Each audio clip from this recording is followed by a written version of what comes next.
Hello friends, अगर इस साल आप एमबीए जाने का प्लान कर रहे हैं तो ये वीडियो आपके लिए बहुत ज्यादा इंपॉर्टेंट है, क्योंकि इस समय आप काफी ज्यादा कंफ्यूज्ड हैं कि जिन जिन कॉलेजेस से आपको कॉल आई है या जो जो कॉलेजेस आपके कन्वर्ट होते जा रहे हैं उसमें से कौन सा सेलेक्ट करें एंड कौन से कॉलेज को छोड़ दें। और ये जो प्रॉब्लम है, ये जो कंफ्यूजन है, ये हर एक कैटेगरी के कॉलेजेस के लिए आता है। अगर आप टॉप एकदम कॉलेजेस की बात करोगे तो बच्चे कंफ्यूज रहते हैं, आईएम ए में जाएं या आईएम बी में जाएं।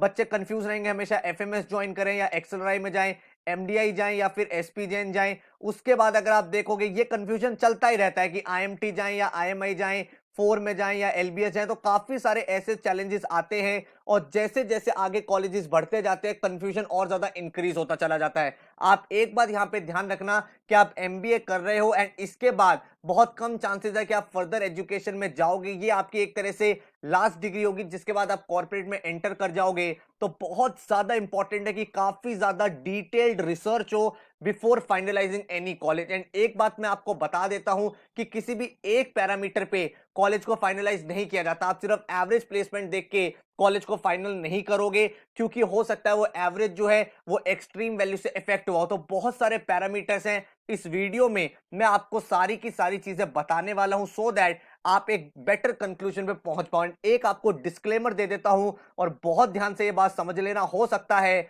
आपके पास काफी सारे काउंसलर्स का कॉल आए, काफी सारे रैंडम कॉल्स आपके फोन पे आते हैं। आप उनसे अगर पूछोगे कौन सा कॉलेज बेस्ट है तो हो सकता है वो आपको वो कॉलेज बताए जिस कॉलेज से उनका टाई अप है या जिन कॉलेज से उनको कमीशन मिलता है।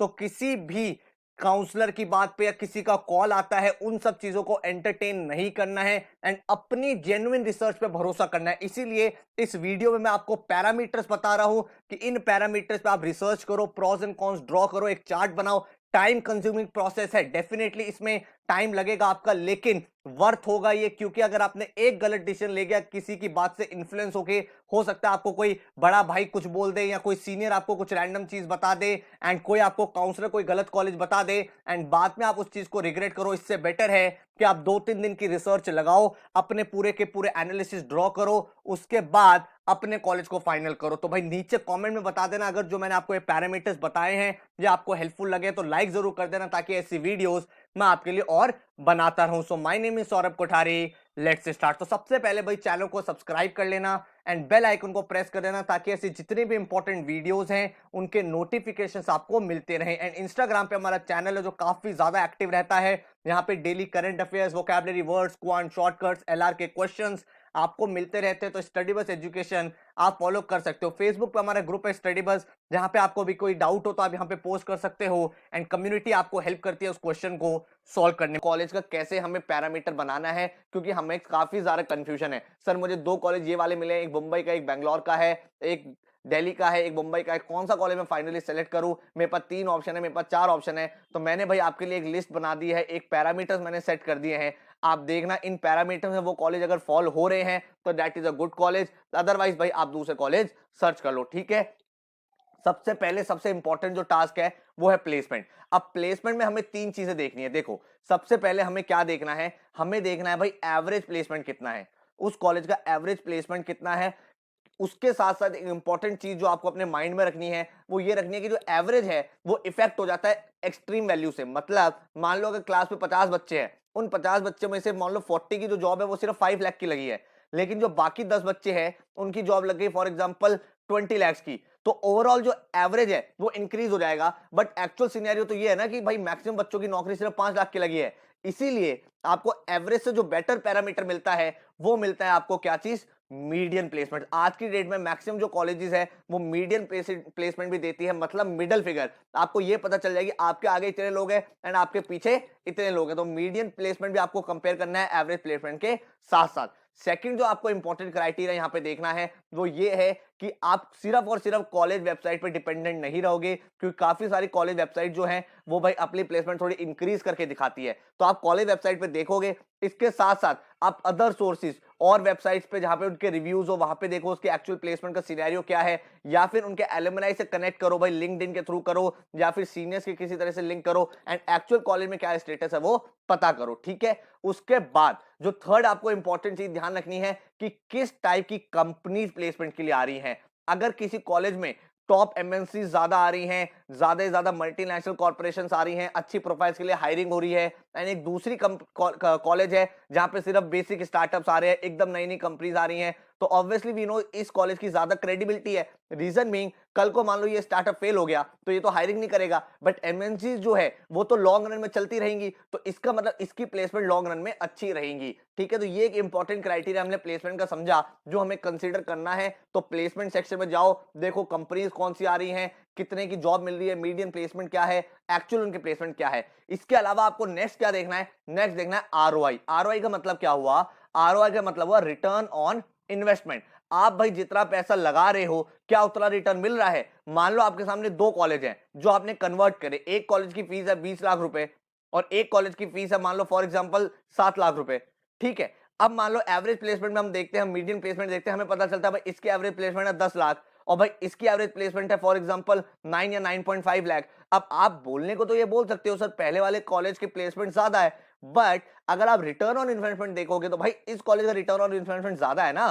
क्यों ज्यादा है, आपने 7 लाख रुपए खर्च करे और आपको 9 लाख की नौकरी मिल गई, लेकिन यहां पे आपने 20 लाख रुपए खर्च करे तब आपको 10 लाख की नौकरी मिली है। तो इससे बेटर तो आप ये वाला ऑप्शन चूज करो। इसका एडवांटेज क्या हुआ, आपको भाई लोन भी कम लेना पड़ेगा।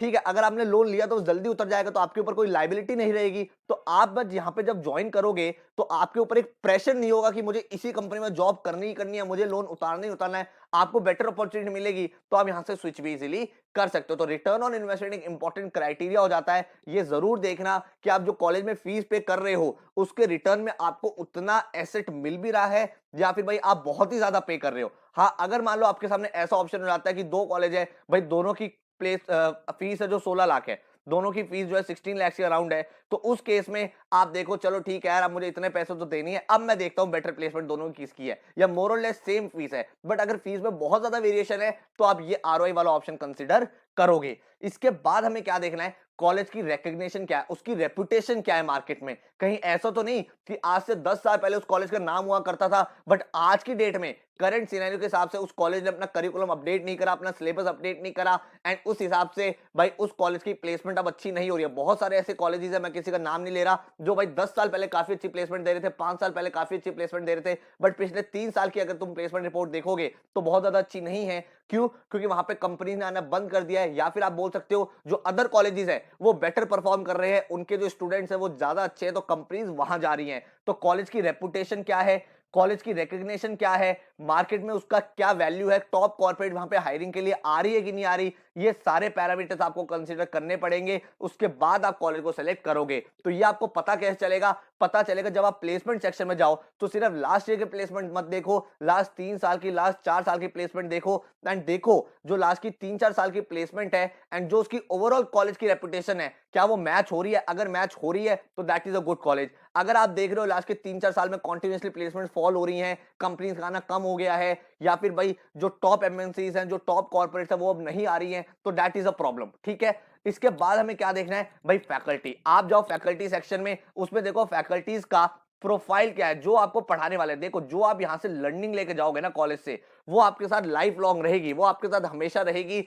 आपको भाई लॉन्ग रन में यही हेल्प करेगी। हाँ, हो सकता है फर्स्ट जॉब में कॉलेज आपको हेल्प करे, बट आपको कंपनी में जाने के बाद अगर आपको नेक्स्ट टाइम कंपनी स्विच करनी है या प्रमोशन देखना है, तो जो आपने लर्न करा है, जो आपने कॉलेज में सीखा है, वही तो आप वहां पे परफॉर्म करोगे। तो फैकल्टीज का प्रोफाइल क्या है, क्या अच्छे फैकल्टीज हैं या मैक्सिमम गेस्ट फैकल्टीज है। तो आप चेक करो कि कहीं ऐसा तो नहीं है उस कॉलेज में मोर और लेस सारे बस गेस्ट फैकल्टीज आ रहे हैं, परमानेंट फैकल्टीज अच्छी प्रोफाइल वाले है ही नहीं। तो उसमें क्या होगा, उसमें प्रॉब्लम रहती है कि आपका रिदम नहीं बनता। हाँ, डेफिनेटली गेस्ट लेक्चर होने इंपॉर्टेंट है। क्यों इंपॉर्टेंट है, आपको इंडस्ट्री एक्सपोजर मिलता है, but at the same time आपके भाई परमानेंट फैकल्टी जिनका प्रोफाइल अच्छा हो, जिन्होंने भाई खुद या तो इंडस्ट्री में काम किया हो या काफी अच्छे कॉलेजेस से उन्होंने पीएचडी वगैरह कर रखा हो, उसके बाद अगर आपको अच्छे फैकल्टीज मिल रहे हैं तो यू कैन बी श्योर कि अगर मान लो कॉलेज का नाम उतना नहीं भी है बट फैकल्टीज बहुत अच्छे हैं, तो आपको एक अच्छी लर्निंग मिलेगी, जिसकी हेल्प से अगर आपकी ऑन कैंपस अच्छी प्लेसमेंट नहीं लगती है तो डेफिनेटली आप ऑफ कैंपस तो अच्छी प्लेसमेंट में जा ही सकते हो। उसके बाद वहां पे पढ़ाने का करिकुलम क्या है, आज की डेट में भी बहुत सारे कॉलेज ऐसे हैं जो टेक्स्ट बुक से पढ़ाते हैं सिर्फ, बट भाई काफी पिछले 4-5 सालों से मैंने देखा है काफी सारे कॉलेजेस ने अपना पूरा पूरा कोर्स अपडेट कर दिया है, एंड पूरा कोर्स जो है वो एक्सेल के थ्रू कराने लगे हैं, सिस्टम्स पे पूरी की पूरी पढ़ाई हो रही है, लैपटॉप पे सारे वो डाटा एनालाइज कर रहे हैं, डाटा एनालिटिक्स के सब्जेक्ट जो हो रहे हैं, जो स्टैटिस्टिक्स के टूल पढ़ रहे हैं, वो सारे वही एक्सेल पे पढ़ रहे हैं, तो ये ज्यादा एडवांटेजियस है। क्यों? क्योंकि कल को आप कॉर्पोरेट में जाओगे तो वहां पे टेक्स्ट बुक थोड़ी सॉल्व करोगे कि भाई बुक खोलिए और क्वेश्चन सॉल्व करने लगे। आप लेटेस्ट रहोगे, आपके सामने सिस्टम होगा कॉर्पोरेट में भी, एंड आप डायरेक्ट लर्निंग यहाँ पे कर सकते हो। तो कहने का मतलब ये है कि कल को जब आप कॉर्पोरेट में जाओगे एंड जो आप कॉलेज में पढ़ के गए हो, कहीं ऐसा तो नहीं है जो लर्निंग आप कर रहे हो उसमें बहुत ज्यादा गैप है। इसका मतलब ये हुआ जो कॉलेजेस आज भी टेक्स्ट बुक थ्योरीज करा रहे हैं वो थोड़े से पीछे हैं, क्योंकि आज जो सिचुएशन है, जो मार्केट की डिमांड है, वो है केस बेस्ड। भाई केस स्टडीज कितनी हो रही है, लाइव एग्जांपल्स कितने हो रहे हैं, उसके बाद भाई आप कितने अपडेटेड और न्यू टूल्स आ रहे हैं, और इस हिसाब से आपको सेलेक्ट करना है। तो आपको फैकल्टीज देखने हैं एंड साथ में आपको ये देखना है वहां पे जो कोर्स करिकुलम है वो कितना अपडेटेड है एंड किस तरह से वहां पे पूरा पूरा स्ट्रक्चर आपकी पढ़ाई का रहने वाला है। नेक्स्ट जो पैरामीटर है स्पेशलाइजेशन, बहुत इंपॉर्टेंट पैरामीटर है। हो सकता है फाइनेंस में अपना एमबीए करना चाहते हो सकता है मार्केटिंग में करना चाहते हो, या फिर आपको एचआर में करना है, तो उस कॉलेज में देखो कि उस पर्टिकुलर स्पेशलाइजेशन की क्या क्या रिक्वायरमेंट्स हैं, उसकी प्लेसमेंट कैसी है। साथ में मान लो कोई कॉलेज है जो फाइनेंस में कराता ही नहीं है और आपको फाइनेंस में जाना है, ठीक है, तो उस कॉलेज को एलिमिनेट कर दो, क्योंकि लॉन्ग रन में जब आप जॉब करोगे वो तो फाइनेंस में करोगे ना। जस्ट बिकॉज कि उस कॉलेज का नाम अच्छा है, आपने मार्केटिंग सेलेक्ट कर लिया, doesn't mean that you will be good while you will be doing a job.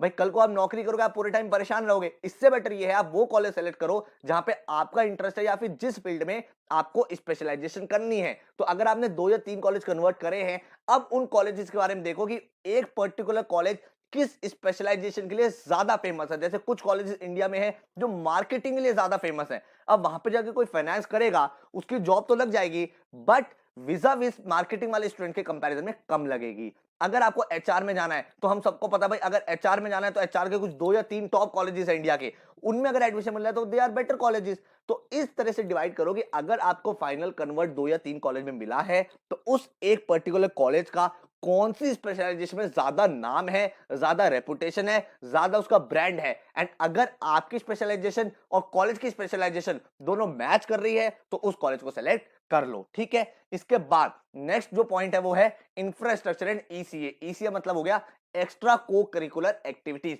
College का इंफ्रास्ट्रक्चर कैसा है? इंफ्रास्ट्रक्चर से मेरा मतलब सिर्फ बिल्डिंग नहीं है, मेरा मतलब है क्या वहां पे लाइब्रेरी है, अच्छी लाइब्रेरी है, क्या फिर वहां पे लर्निंग के लिए आपको स्पेसेस दिए हुए हैं, मीटिंग कैबिन्स है जहां पे लर्निंग होती है। क्योंकि हमें पता है एमबीए कॉलेजेस में आप प्रोफेसर से ज्यादा पीयर टू पीयर लर्निंग होती है। पीयर टू पीयर का मतलब ये हुआ कि आपके साथ जो पढ़ रहे हैं उनके साथ जो लर्निंग आपकी होगी वो एनी हाउ मोर इंपॉर्टेंट होगी then what you are learning from your professor. तो आप देखो वहां पे किस टाइप का क्राउड आ रहा है। क्या ऐसा तो नहीं है सारे के सारे इंजीनियर सारे, नहीं। तो इसका मतलब आप कॉलेज की वेबसाइट ओपन करोगे एंड वहां पे देखोगे कि जो भाई स्टूडेंट प्रोफाइल है वो क्या है। हर कॉलेज का स्टूडेंट प्रोफाइल अवेलेबल होता है, उस प्रोफाइल को ओपन करो एंड देखो भाई उसमें कितने परसेंट इंजीनियर है, कितने परसेंट कॉमर्स बैकग्राउंड है, कितने आर्ट्स से हैं। क्योंकि जितने डिफरेंट फील्ड से लोग होंगे उतनी लर्निंग आपकी ज्यादा होगी, ठीक है। अगर मान लो मैं कह दूं सारे के सारे इंजीनियर हैं, तो सारे के सारे इंजीनियर हैं तो सबकी लर्निंग सेम है, फिर आप आपस में तो कुछ सीख ही नहीं पाओगे। लेकिन मान लो एक इंजीनियरिंग वाला स्टूडेंट है, एक एचआर वाला है, एक कॉमर्स वाला है, तो आप खुद सोचो कि एक ही टॉपिक आपकी जो लर्निंग है वो ज्यादा होगी। इस इंजीनियर का एक डिफरेंट पर्सपेक्टिव होगा, एचआर का एक डिफरेंट पर्सपेक्टिव होगा और कॉमर्स वाले का एक डिफरेंट पर्सपेक्टिव होगा, ठीक है। तो ये आपको चेक करना है। सेकंड आपको देखना है ईसीए कैसा है। ईसीए का मतलब हुआ कि क्या कॉलेज में सोसाइटीज वगैरह हैं, कॉलेज में क्या कैंपसेस में टेडेक्स टॉक होते हैं, वहां पे क्या चीज इंपॉर्टेंट इनिशिएटिव्स लिए जाते हैं, ठीक है, इवेंट्स कौन कौन से होते हैं, ठीक है। ये सब चीज आप देखो कि आप इनमें पार्टिसिपेट करके क्या आपको एज अ इंडिविजुअल ग्रो करने का मौका मिल रहा है कि नहीं मिल रहा। अगर मान लो कोई कॉलेज है सिर्फ बुक्स पढ़ाता है, कोई वहां पे इवेंट नहीं हो रहा, कोई सोसाइटी नहीं है, आप कल को मान लो वहां जाके कुछ करना चाहो, आप कुछ कर नहीं पा रहे हो, इवेंट ऑर्गेनाइज नहीं कर पा रहे हो, तो फिर वहां पे आपकी ग्रूमिंग नहीं होगी, ठीक है। तो ये आपको कंसिडर करना है। इसके बाद आपको देखना है डिपेंडेबल एलुमनाई नेटवर्क। क्या आपके कॉलेज का एलुमनाई कैसा है, जो टॉप एलुमनाइज रहे हैं कॉलेज के, वो आज के दिन में कौन सी प्रोफाइल पे हैं, क्या अच्छी कंपनी में हाई प्रोफाइल्स पे गए हैं, इसका मतलब उस कॉलेज का एक रेपुटेशन है मार्केट में। उसके बाद क्या कॉलेज आपको कोई ऐसी फैसिलिटी प्रोवाइड करता है कि आप एलुमनाई से कांटेक्ट कर सकते हो, कुछ एलुमनाई मीट होता हो, या फिर भाई कुछ ग्रुप्स बने हुए हैं, या फिर उनका इंटरनल पोर्टल है जिसके थ्रू आप उनसे डिस्कशन कर सकते हो। क्योंकि जितना आप एलुमनाई से डिस्कशन करोगे उतना आपको इंडस्ट्री एक्सपोजर यहाँ पे मिलेगा, ठीक है। तो ये भी आपको एक फैक्टर कंसिडर करना है। तो आई होप आपको काफी ज्यादा क्लैरिटी मिल गई है जो मैं बताना चाह रहा था कि क्या क्या इंपॉर्टेंट पैरामीटर्स है, किस तरह से आप अपने कॉलेज को फाइनली सेलेक्ट करोगे जब आपको 3 या 4 कॉलेज से कन्वर्ट आ गया है। ठीक है, तो अगर आपको इसके अलावा कोई डाउट है आप नीचे कमेंट सेक्शन में मेंशन कर दो, मैं आपको बता दूंगा। एंड किसी और टॉपिक पे आपको वीडियो चाहिए तो भाई वो भी मेंशन कर दो, we will make video on the same topic. All the very best, thank you so much, take care.